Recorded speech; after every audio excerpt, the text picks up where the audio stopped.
Hi, I'm Diane with Quality Sewing and Vacuum. I work in the Tuck Willis store, and I'm excited to be here today to help you learn about your computerized Pfaff sewing machine. We're going to go over some basics, threading, machine accessories, cleaning, and maintenance. I hope with our time together that you'll be able to enjoy this and get better use of your machine. I would recommend that you have your machine in front of you while we go through this. If you need to pause the video at all, go ahead and do that and then catch up again when you're ready. I also really recommend that you have your manual in front of you. Most of the time when something goes wrong, you are working on a project off hours when the store is not open and you can't maybe get a hold of us. So if you learn to use your manual, it's very helpful. So I highly recommend that. So we're gonna go over this and we're gonna get started. All right, the first thing we have to do is plug our machine in. The plug-in for this machine is pretty standard and it just plugs in on the side. We also have a foot pedal that we're going to plug in also on the side. And then we can turn our machine on. The little button's just right on the side. It's just a little dial. So now we're ready to look at the machine. You'll see that this is completely computerized and everything's gonna show up on our screen. Okay, it takes a minute for the machine to warm up. And when you hear that sound, don't be nervous. Pfaffs tend to make a lot of noise when they get turned on. So on the screen here, you'll notice right now we're just set up for a regular straight stitch. Our width is 0. Our length is 2.5. This is our stitch length. And then our tension is set at 4.6. Some other things you'll notice on the screen. Here's the foot that it recommends we use for this stitch, which was our 0A foot. And our feed dogs need to be up or engaged. There's another button over here, a little squiggly line, looks like some quilting stippling, and that is to set this up for free motion stitching. We don't want to do that right now, but if you ever do want to do that, you'll notice there's 4 different feet that you can choose. So we just say okay. So this is what's on our screen right now. 1.1.1 is the number of this straight stitch. Other things right here on our screen, these little lines, if you push that, it pulls up a screen with all of your available stitches in 1.1. There's 2 pages. Now I'm in 1.2, which is the overcast stitches. And I can anytime push on that and it will pull up a list of all the stitches that I have available, all the categories that are available on this machine. And you'll see there are quite a few different categories of stitches that we can use. The last one is a personal menu where I can save stitches. So there's a lot going on here in our screen, lots of things we can do. The next button is a little gear, and that shows our settings. So you can use a twin needle, stitch safety width, that's something we'll talk about later. Presser foot pressure, automatic presser foot lift is something you can turn on and off. And your thread snips, whether you want to be able to use that button. So lots of options here. What language you want to be in, an information button. And then finally there's a question mark. And if I point to something with this, it will tell me what that button means. So this is touch plus or minus to change the needle position. Because we're in a straight stitch, we are able to change the needle position by using the width button. And this will move our needle left or right if we want to do some specialized top stitching or when we sew on a zipper, different things like that. Other buttons that are here on the screen, this top one is our speed control. And so we can push and hold that. And if we do that, it'll open up another screen where we can set the speed of our machine to fast or slow. Down below is our needle up, down. If I push this button, it'll put my needle down, and every time I am stitching and I stop, it will stop with the needle down in my fabric. That's a really nice feature because it is sort of like a third hand to help you hold the fabric when you need to stop and do some adjustments. This button here is a stitch restart button, so it'll go back to the beginning of a stitch. This is very helpful when you're doing decorative stitching. You have a tie off button, and this will just do a tiny tie off at the start. You can push that. It'll show up here on your screen to show you that you've engaged that, and when you start stitching, it will do a little tie off. This button here is our start stop button. You can sew on this machine without using the foot pedal. You can simply use the start stop button right at the front of your machine here. We've got a couple other buttons here. This is our reverse button. So if I push that, it will tell me that I'm going to reverse. That's when you want to start and go back a little bit for tying off. In addition to the tie off button, you can just reverse instead, or if you want to sew backwards, that's always an option. Finally, we have buttons to lift our presser foot up and down. So if we push this one, it lifts the presser foot up. If I push it again, it's going to lift it even higher. This is really helpful when you're sewing something very thick and you need to get it under the bed of the machine. The down will put your presser foot down, and then if you push it a second time, it will lift it just a little bit for pivoting. These are functions that you are able to turn some of these on and off in your settings menu. Some quilters don't like the presser foot to lift when they stop for a pivot like that, but some like it. So either way works. So that's the basics of what's on the front of your machine here. You do have an accessory case, so the machine can become a free arm machine. And in your accessory case are lots of feet and bobbins and other things that come with your machine. I like to go over these. There's a page in your manual that has all of these items listed that came with your machine. And so it's really helpful if you don't remember what they're used for, you can look at that page. There's nice pictures. So there's lots of feet that come with your machine in your accessory tray. And let's talk about a few of them. The foot that's on the machine is 0A. The feet here just snap off. And you'll notice that your 0A and your 1A feet both have a slot here in the back. One of the features that's unique to the Pfaff machines, many of them, most of them actually, is that in the back of the machine is that they have what's called an IDT system, which is an integrated dual foot essentially in the back that you can simply engage by pushing down on it. So the reason these feet have a slot in the back is so that that function can be engaged and you have this built-in walking foot, which is going to feed your fabric evenly from the top and the bottom. Most machines just have feed dogs on the bottom that are pulling the bottom fabric, and the top fabric is along for the ride. In this case, we're going to have both top and bottom being fed evenly, which is really helpful if you're working with slippery fabrics or thick fabrics, or you're quilting or working on long borders or handles for a purse, anything like that. It will give you a nice even feed so that your top and your bottom fabric end up exactly together when you get to the end of your sewing. So many of the feet have this slot in the back, which works really well. 1A is a decorative stitch foot. It does have an additional space here in the back to flow over the bulky stitches that you would make when you're doing decorative stitching.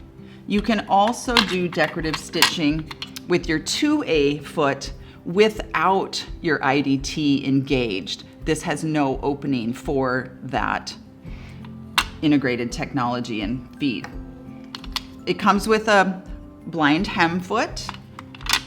It comes with a 1/4 inch straight stitch foot. This just has one tiny hole in it for straight stitching only, so be sure to remember that. Comes with a free motion quilting foot, and this is your zipper foot. This is rather unique looking, and it's easy to try to put this one on backwards. All of your feet on the Pfaff, if you can read the number, then you're putting it on correctly. The number is forward to you so you can read it. To be honest, I put this foot on wrong for a long time until I came to work for Quality Sewing and Vacuum and found out that I'd been putting it on wrong. I thought it went this way when it went on, but really it goes the other way to allow you to use your dual feed while you're putting a zipper on, which is very helpful and a wonderful foot. Another foot that comes with this is a foot number 8. This is an extra wide foot because this machine does some extra wide stitches. It's one of my favorite things about this machine. It uses multi-directional feed dogs so that your fabric is actually fed to the left and the right while it makes these extra wide stitches. So this is wonderful. A couple other things that come with your machine. There is an automatic buttonhole foot. This plugs in right under here, and there's a little spot, and sometimes you have to lean down to see it, but it plugs in and attaches here. So you can snap this foot off, snap this foot on. Oh, you have to disengage your integrated foot. Can't use the walking foot with buttonholes. If you forget, you can't get this foot on. Anyway, this foot goes on like this. It plugs in underneath, and then it makes automatic buttonholes. Very beautiful buttonholes, all the same size. You choose your size in the machine. All right, another tool that comes with the machine that no one ever knows what it's for is this. It's called a multi-purpose tool. And one of the purposes of it is to help you take your needle in and out. It has a tiny little hole here with a flat side in the back. So if you need to change your needle, you can slide this tool on and then loosen your needle and reduce the chances of dropping the needle into the machine. Happens to all of us at least once that we drop that needle.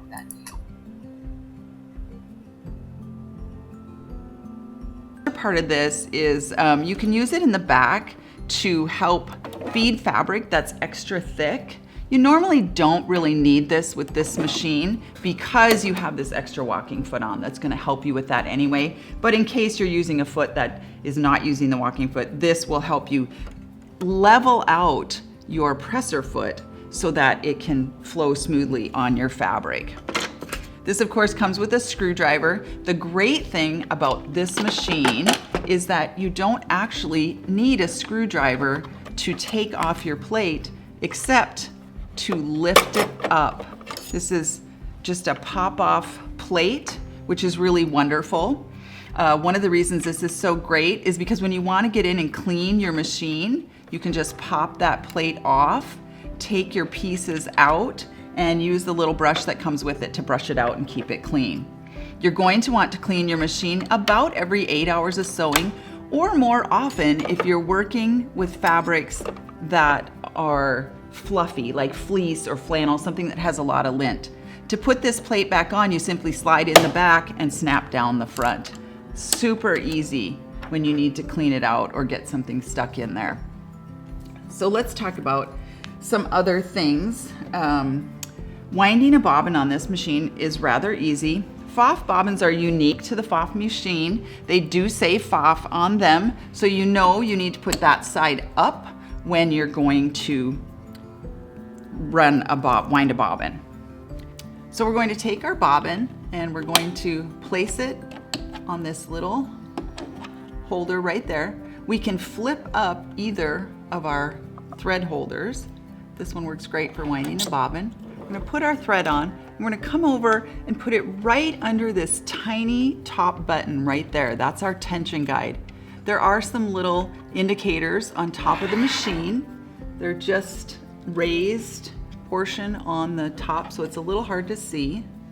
Then I'm going to thread my thread through the hole in the top of the bobbin, slide this back on, and when I push this over, it engages the bobbin winder. Here I can set the speed for winding my bobbin. I usually wind it not at top speed, but somewhere in the middle. And then I can just go ahead and wind a bobbin. Once I've started it, I can stop it for a moment and cut off this extra thread, and then go ahead and continue winding the bobbin. You do want your bobbin to be wound fairly tight. You don't want it to be loose or spongy. Otherwise, it won't have enough tension on it to make a good stitch. All right, while we're up here, we will also go ahead and thread our machine. So we'll put our thread on there. I have a spool cap that is just slightly larger than the size of my spool. We're going to put our thread on our spool pin. We're going to come under this little metal piece here and then around the top button here. The instructions are there on the top of the machine, but they're just sort of embossed on the top. They're a little hard to see. Finally, I'm going to come over and put the thread through the little hole on the top of the bobbin. Snap that back down. Once it's snapped down and I slide it over into position, it opens up the screen for bobbin winding. I can change the speed. I like to wind it at about a medium speed, and it'll start winding, and then I can stop after it's wound just a little bit and trim off that excess thread. And I can continue winding the bobbin. You want your bobbin wound nice and firm. It can't be spongy. It's going to take a few minutes to do this, so I'll just stop it here. We don't need a full one for demonstration purposes. So let me then push the lever over and take my bobbin off. While we're here, we're going to go ahead and thread the machine. I'm going to put my thread on my spool pin, and I'm going to put on a spool cap that's just slightly larger than the size of my spool. I'm going to go back into that same metal guide right there. This time though, I'm going to come around the bottom, the underneath part of this guide. Then I'm going to come down, I'm going to come back up and go around, and there is a little piece in there that I'm winding my thread around. Now I have my presser foot up while I am threading the machine so that the tension guides will be open. They're like a little set of discs in there, and when I lift the presser foot, they open up so my thread can slide into the tension discs. And then when I lower the foot for sewing, it closes shut and holds that, distributing just the right amount of thread for the stitch. The last guide, I'm going to lower my foot so you can see, and lower my needle a little bit. There's a guide right above the needle. So if you lower your needle a little bit, that helps you get through that guide. Then I'm going to use my needle up down to get my needle in its highest position to use the needle threader on the machine. I'm going to loop my thread across, and then it's going to pull a tiny little loop through the eye of the needle. It shoots a little hook through the eye and pulls it for you. It's a great feature of this machine.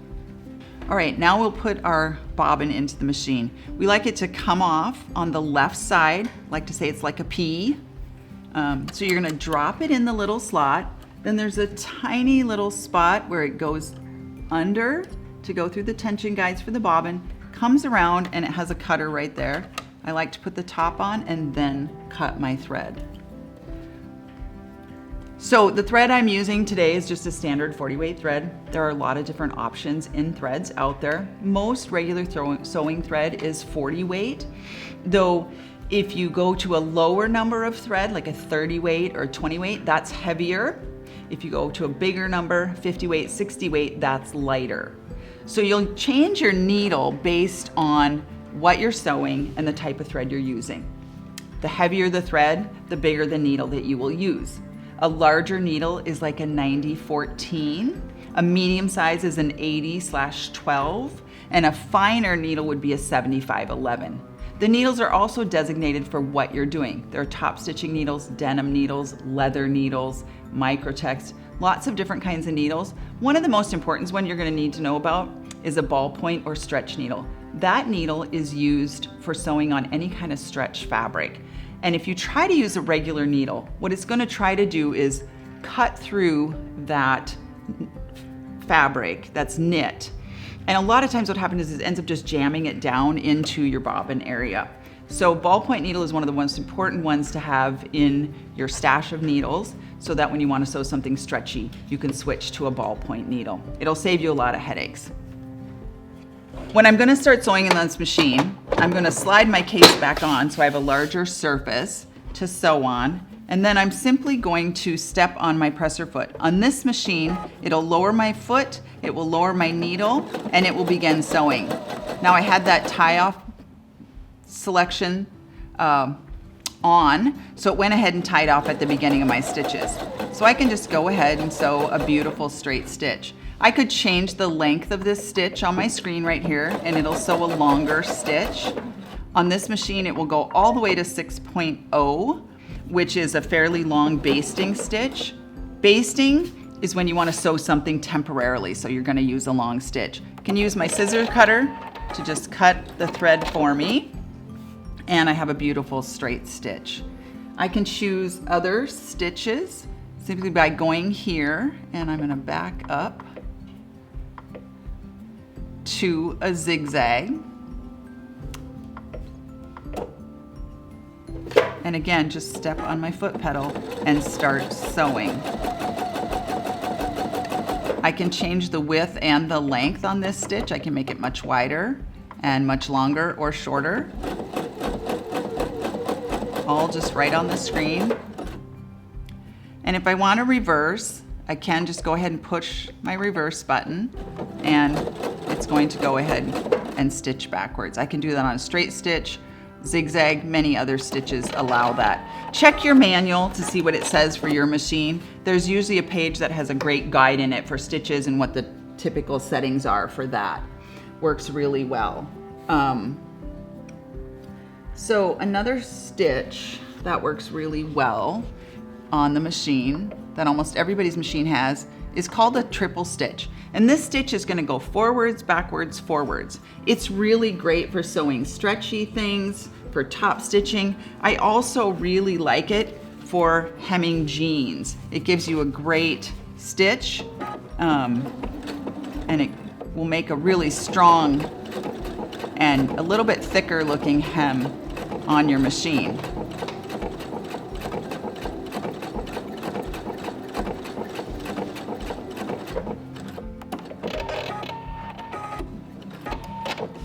Might be a little hard to see on this denim, but it does a beautiful stitch on that. So let's change to our decorative stitch foot, and I'll show you. I'm going to use my 1A, which has that slot for my dual feed. Decorative stitches usually need a little bit of stabilizer behind them. The thickness of the stitch usually, and the amount of thread being put down, so to speak, causes it to just need a little stabilization. So let's look at one of our neat decorative stitches here. Again, I can adjust width and length on this. I'm also going to go in and make my machine sew a little bit faster.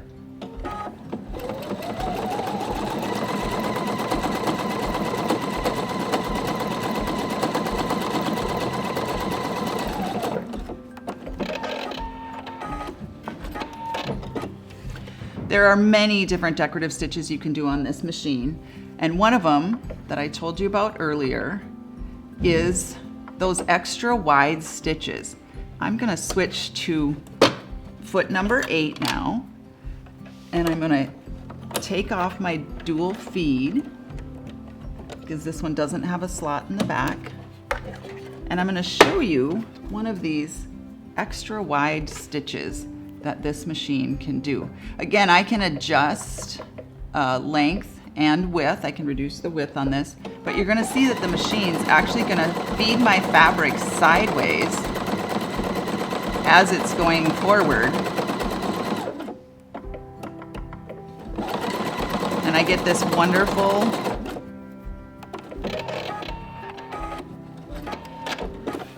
large serpentine stitch. There's several other stitches here that are also large and make wonderful designs. One of my favorites, there's a rose in here. That is an extra large stitch also. And you can combine these stitches. Over here on the side of your machine is alphabets. You can combine those. You can rotate and flip the stitches. So if you have something like this, you can flip it horizontally, you can flip it vertically, or you can Throw one in the garbage if you're tired of it. You can also save this in your personal stitches if you really like it. You can design your own stitches and put stitches in sequence. This is where the combining comes in handy. I'm going to choose that leaf, and then I'm going to choose something else, and maybe that one I want to flip so it starts in the right spot when the other one ends. But I can play with and put all kinds of stitches together, which is really neat on this machine. All right, so now let's sew on a button and make a buttonhole. We'll make the buttonhole first, and we'll go here to our essential stitches, choose buttonholes. I'll just choose a simple buttonhole. Here's where I set length and width once I have plugged in my buttonhole foot. So we'll put this on. And we'll plug it in. Once I plugged it in, I now have a little measure here where I can measure my button and choose the length of my buttonhole. So then I'm going to go ahead and just line up my little red arrow with the little indent on the edge of the foot. It's going to stitch backwards first.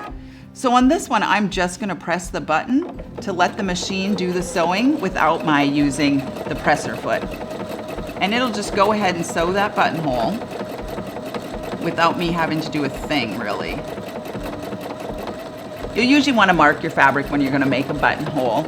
Mark where you want the buttonhole to start, and then remember that the machine's going to go back first and then come forward and stitch the other side of the buttonhole.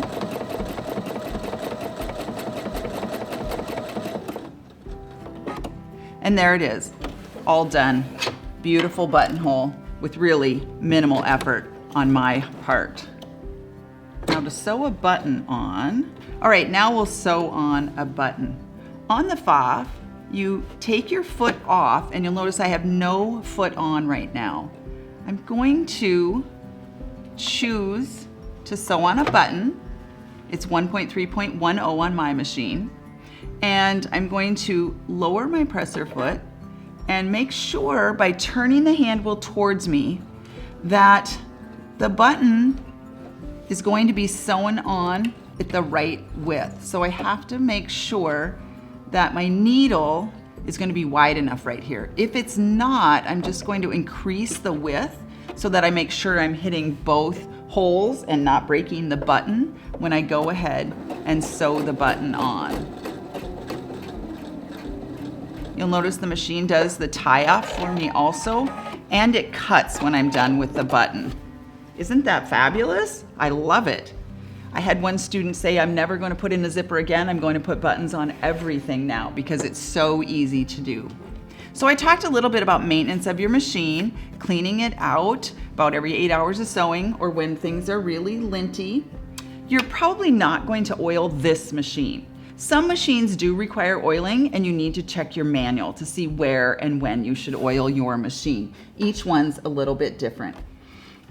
If you're having trouble with your machine, the things we recommend to do are always, first off, rethread your machine. Sometimes it just didn't get the thread in the tension disc properly. Secondly, check your bobbin and re-put that in. Finally, if you're still having trouble, change your needle. If that doesn't work, then probably you might need to come see us at one of our quality sewing and vacuum stores or your local dealer and see if they can help you. We're always available to help. We love it when you come in and show off what you've made with your machine, or just come in and get some help. We're happy to help you either over the phone or in our stores. All right, thank you for joining me today. We encourage you to watch the video, pause when you need to, and try these things on your machine. So see how you can get better on your own machine. Thank you for joining us today. You can always call us, come visit us, or check with your local dealer if you're not in the area for help that you might need. And come show us what you've made with your machine. We always love to see what you've created.